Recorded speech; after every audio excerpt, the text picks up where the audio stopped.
Welcome to Hong Kong Brief. The content of the briefing includes Hong Kong teen cow chasing chess master status after historic Spain victory. As Shenzhen megastore spark bulk buying frenzy, can Hong Kong shops fight back? Back in bloom? Malaysia seeks to revive China-backed Forest City megaproject. Tearful Russian billionaire who spent $2 billion on art tells juror Sotheby's cheated him. Hong Kong urged to emulate Ireland's sporting culture, not expect to buy medals. Hong Kong teen cow chasing chess master status after historic Spain victory. South China Morning Post. 14-year-old Jameson Cow, from Hong Kong, believes he can become a chess candidate master sooner than expected following his recent victories in Spain. Cow became the first Asian to win the Grand Hotel Bali International Chess Festival and the Sunway Sijges International Chess Festival. He hopes to reach 2,200 or 2,300 ranking points before September and will travel to China for further training. Cow's father said it was too early to decide what action to take if his son continued to improve as a chess player. As Shenzhen megastore spark bulk buying frenzy, can Hong Kong shops fight back? South China Morning Post. Hong Kongers have flocked to mainland China to purchase bulk goods from megastores such as Sam's Club and Costco, as the megastores offer lower prices than in Hong Kong. The stronger Hong Kong dollar against the yuan has also made shopping in mainland China more attractive. Experts have said that Hong Kong needs to offer incentives to attract megastores to set up in the city, or risk losing out to Shenzhen. Back in bloom? Malaysia seeks to revive China-backed Forest City megaproject. South China Morning Post. Forest City, a Chinese-funded development in Malaysia, is struggling to attract buyers and has become a ghost town due to the economic slowdown in China. The $100 billion project, which was launched in 2016 as a joint venture between Malaysia and a Chinese property developer, was intended to be a new residential and commercial hub with luxurious amenities and attractions. However, it has fallen flat, with few residents and a lack of interest from buyers. The development is now a symbol of the financial troubles facing Chinese property developers as China's economy slows and fewer buyers take up their offerings. Tearful Russian billionaire who spent $2 billion on art tells juror Sotheby's cheated him. Associated Press. Russian billionaire Dmitry Rybolovlev has testified in a Manhattan court accusing auction house Sotheby's of cheating him out of $160 million. His lawyers allege that art dealer Yves Bouvier bought famous artworks from Sotheby's before selling them to Rybolovlev at marked-up prices. Rybolovlev is seeking to hold Sotheby's responsible for his financial loss. Rybolovlev, who built up a world-class art collection over a 12-year period, said that when a major firm is involved in such actions, clients have no chance. Sotheby's denies the allegations. Hong Kong urged to emulate Ireland's sporting culture, not expect to buy medals. South China Morning Post. The new Hong Kong Sports Institute, HKSI, Chief Executive, Tony Choi Yup Kwan, has outlined his vision for promoting a sporting culture in Hong Kong in the hope of achieving greater success on the global stage. Choi believes that simply investing money in sports will not guarantee success and that Hong Kong needs to develop a sports culture similar to that of countries like Ireland. He emphasized the importance of talent and timing, and stated that Hong Kong should be proud of its achievements as a small region. Choi also discussed the need for more youth development and a shift in societal attitudes towards sports as a career path. South Korea's dog meat ban a signal to China to follow suit. SCMP opinion. China should follow South Korea's lead and ban the dog meat trade, according to Peter J. Lee, Associate Professor of Animal Politics and Law at the University of Houston Downtown and a China Policy Specialist at Humane Society International. The South Korean National Assembly banned the breeding, slaughter, and sale of dogs for human consumption last month, with the law taking effect in 2027. Li said banning the trade would help safeguard public health, increase China's soft power and remove a barrier between the mainland and dog meat-free societies in Taiwan and Hong Kong. Anti-Chinese laws take toll in Florida as Ron DeSantis' presidential run falters. South China Morning Post. Florida Governor Ron DeSantis' anti-Chinese influence legislation is already impacting various sectors in the state. Several educational partnerships and hiring practices have been disrupted due to the new law, causing concerns among faculty members and researchers. The legislation has also suspended scholarship programs to private schools and restricted Chinese individuals and entities from purchasing property in Florida. Critics argue that DeSantis's targeting of Chinese influence is primarily driven by his aspirations for the 2024 presidential bid, as he aims to appeal to certain voters. However, his political opponents argue that he is still too soft on China, indicating a battle for the Republican nomination. The technology ban has also affected Chinese students in Florida, who are finding it difficult to stay connected with their families back home. Additionally, the state's anti-China property laws have caused issues for investors, real estate agents, and homebuyers, impacting Florida's economy. The legislation has already been challenged in court, with plaintiffs arguing that it legitimizes housing discrimination and is unconstitutional. Regardless of the political outcomes, residents are already considering leaving Florida due to the restrictive measures. Taiwan votes for a new president against a backdrop of growing China threats. CNN. Taiwan's election on January 11, 2020 is likely to have far-reaching implications for the future of the island, which has faced growing threats from Beijing. Taiwan will choose both a new president and parliament at a time of heightened tension with China, and this election could reshape its relations with Beijing and pose a test to the latest efforts by the US and China to stabilize rocky ties. Beijing has framed the vote as a choice between peace and war, prosperity and decline. President Xi Jinping has called Taiwan's unification with the mainland a historical inevitability.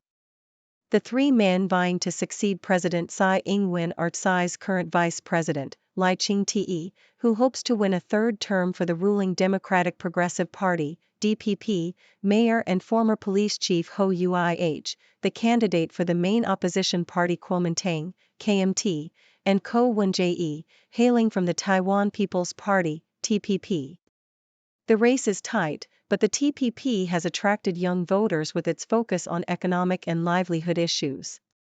Los Angeles FC is moving closer to Grasshopper Zurich takeover. Bloomberg. Los Angeles FC, LAFC, has reportedly offered a nominal price to acquire Grasshopper Zurich, a loss-making Swiss football team. Negotiations between the two sides have progressed since the start of the year, and both parties are confident of reaching an agreement, sources said. LAFC already has links to European football, having launched a joint venture with Bayern Munich and invested in Austria's FC Wacker Innsbruck. Grasshopper Zurich is owned by Jenny Wang, the wife of Fosun International founder Guo Guangchong, who also owns English Premier League team Wolverhampton Wanderers. Red Sea crisis raises fears for global trade. Financial Times. Concerns are rising over the potential impact on the global economy following US and UK military strikes against Iran-backed Houthi rebels in Yemen. The strikes were ordered by US President Joe Biden in response to attacks by the rebels on commercial ships in the Red Sea. The disruption to trade is the most severe since the COVID-19 pandemic, with rising oil prices and higher shipping costs expected. Freight rates have not yet affected consumer prices, but Bank of England Governor Andrew Bailey warned that this could change. The disruption has already led to delays and diversions of shipments, affecting supply chains for industries such as electronics and cars. Some shippers are turning to air freight, which is driving up prices. In other news, BlackRock is set to acquire Global Infrastructure Partners for $12.5 billion, creating the second-largest infrastructure firm in the world. Citigroup is planning to cut 20,000 jobs after its worst quarter in 15 years, while JP Morgan Chase reported record annual profits due to high interest rates. Morgan Stanley has agreed to pay $249 million to settle charges with U.S. regulators over block trading.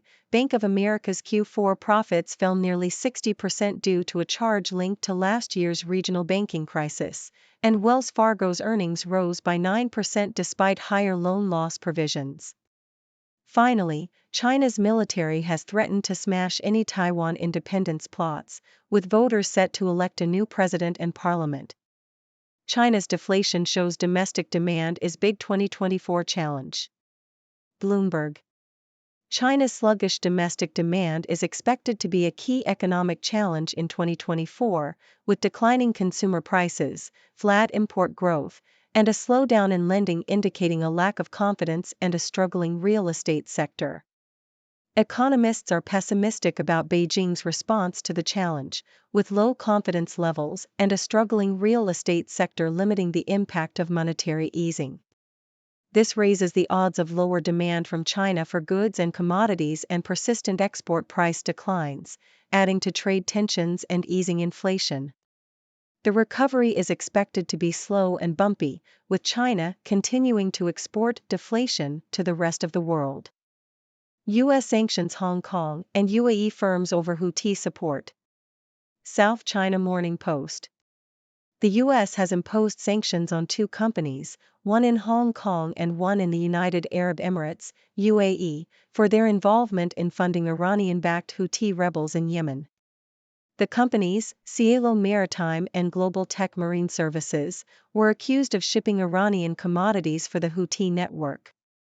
The U.S. Treasury Department also designated 4 vessels as blocked property in which the companies had an interest.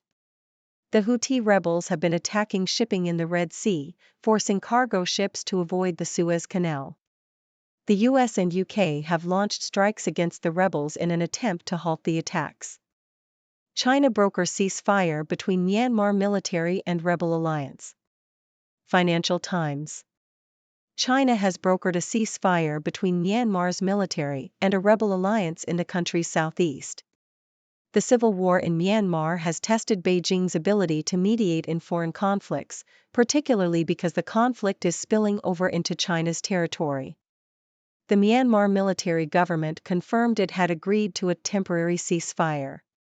China has refrained from criticizing the Myanmar military, but it has increased pressure to shut down fraudsters operating in Myanmar. China is seeking to become a bigger actor in international talks as it ramps up geopolitical rivalry with the US.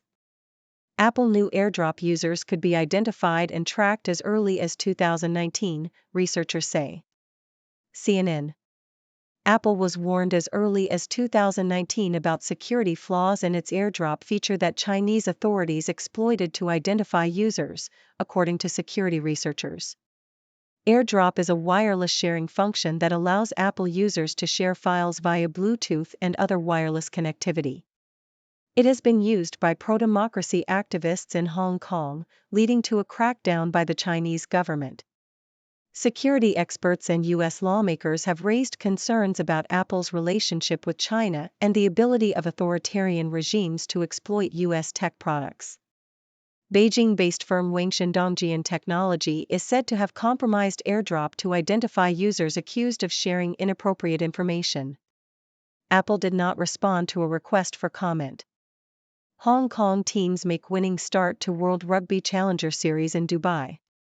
South China Morning Post. Hong Kong's men's rugby sevens team have made 5 changes to the squad that narrowly missed out on qualifying for the Paris Olympics for their World Rugby Sevens Challenger Series campaign in Dubai. The team, captained by Sebastian Bryan, will face tough competition in Pool A from Georgia, Papua New Guinea, and Uruguay. Despite aiming for a top 4 finish in Dubai, coach Jevon Groves acknowledged the difficulty of achieving this goal, but highlighted the team's depth and the opportunity to qualify for the World Series promotion event in May if they perform well across all 3 legs of the series. The women's team also began their tournament in Dubai, winning their first match against Paraguay but losing to Argentina. And that's a wrap for today's news. We've covered a range of stories, from a young chess prodigy in Hong Kong to the impact of anti-Chinese laws in Florida. But let's dive deeper and analyze some of these stories. First, we have Jamison Cao, the 14-year-old chess player from Hong Kong who is making waves in Spain. It's incredible to see such talent at such a young age. Cao's victories in the international chess festivals have put him on the path to becoming a chess candidate master. And who knows, maybe one day he'll be a grandmaster. It's exciting to see young talent like Cao emerging from unexpected places. Next, we have the shopping frenzy in Shenzhen, where Hong Kongers are flocking to mainland China to purchase goods at lower prices. This is definitely a challenge for Hong Kong shops, who risk losing customers to their mainland counterparts. Hong Kong needs to find a way to compete, either by attracting megastores to set up in the city or by offering unique products and experiences that can't be found elsewhere. Otherwise, they might find themselves left behind. Moving on to Malaysia's Forest City project, it's unfortunate to see such a grand development struggling to attract buyers. The economic slowdown in China has definitely taken its toll on the project. It serves as a reminder that even with massive investments and luxurious amenities, success is not guaranteed. It's a lesson for developers everywhere that they need to carefully consider market demand and economic conditions before embarking on such ambitious projects. Now, let's talk about the tearful Russian billionaire who is accusing Sotheby's of cheating him. Dmitry Rybolovlev's testimony in court has shed light on the shady practices that can occur in the art world. It's a reminder that even the wealthy and powerful can be taken advantage of. As Rybolovlev said, when major firms are involved in such actions, clients have no chance. It's a cautionary tale for anyone involved in the art market. And finally, we have the call for China to ban the dog meat trade, following South Korea's lead. This is not only a matter of animal welfare, but also public health and international relations. Banning the trade would help China align with the values of dog meat-free societies and increase its soft power. It's a step in the right direction, and hopefully, China will follow suit.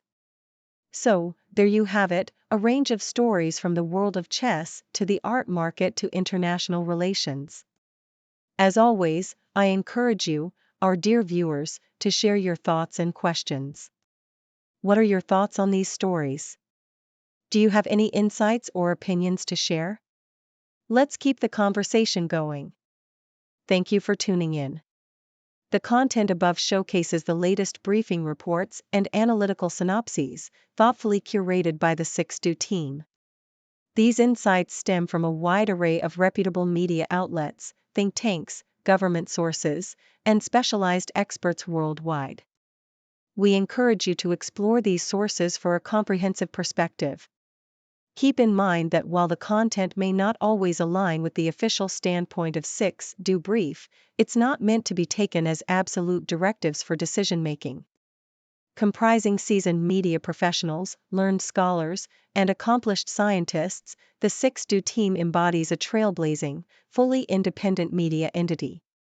To customize 6Do Brief to meet your professional needs, you have the option to subscribe to a diverse array of briefings on our website, 6dobrief.com. Regardless of your location, you can conveniently receive 6Do Brief via email.